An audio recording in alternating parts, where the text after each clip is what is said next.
Hello and welcome to this strange world of Syrax, of Lyrax.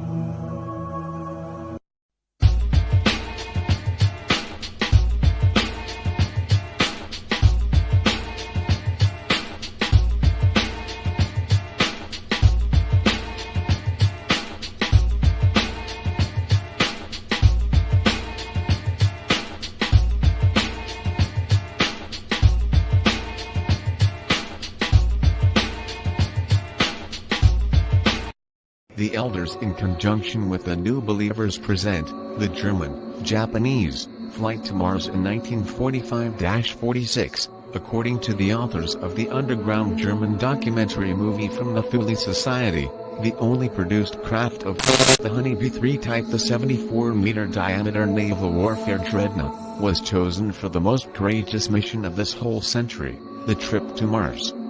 The craft was of saucer shape, had the bigger Andromeda tachyon drives, and was armed with 4 triple-gun turrets of large naval caliber, 3 inverted upside down and attached to the underside of the craft, and the 4th on top of the crew compartments.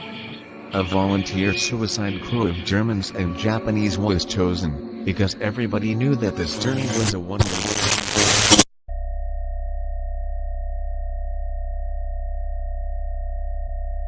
For your eyes only, this message from the elders and new believers is untrackable, and cannot be traced. Just after NASA was tipped off about our UFO operation, a huge explosion rocked our HQ. Luckily no one was hurt, and all our data is stored on a secret encrypted external server. NASA has declined to make any comment on this issue.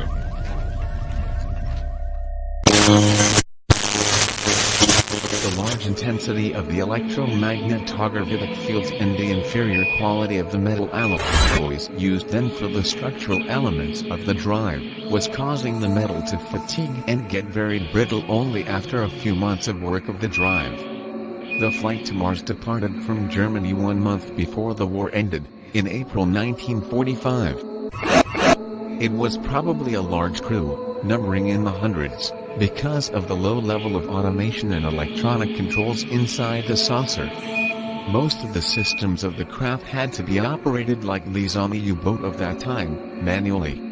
Because the structurally weakened tachyon drives were not working with full power and not all the time, the trip to Mars took almost 8 months to accomplish. On initial short thrust towards Mars was probably used the strong gravitational field close to Earth. After that the craft was coasting for 8 months in an elliptical orbit to Mars with its main drives turned off. Later trips to Mars by the joint Soviet-American craft in 1952 and by the Vatican craft of the Marconi project from Argentina in 1956 reached Mars in only 2 to 3 days, because their drives were working during the whole flight, accelerating in the first half and decelerating in the second. Smaller color converters were probably used to power the systems and life support equipment on board. I do not have any information at the present time about any artificial gravity capability on board the craft, but that could have been easily done with the large anti-gravity drives of the ship. After a heavy, almost crashing landing, the saucer slammed to a stop, damaging irreparably its drives, but saving the crew. That happened in the middle of January 1946.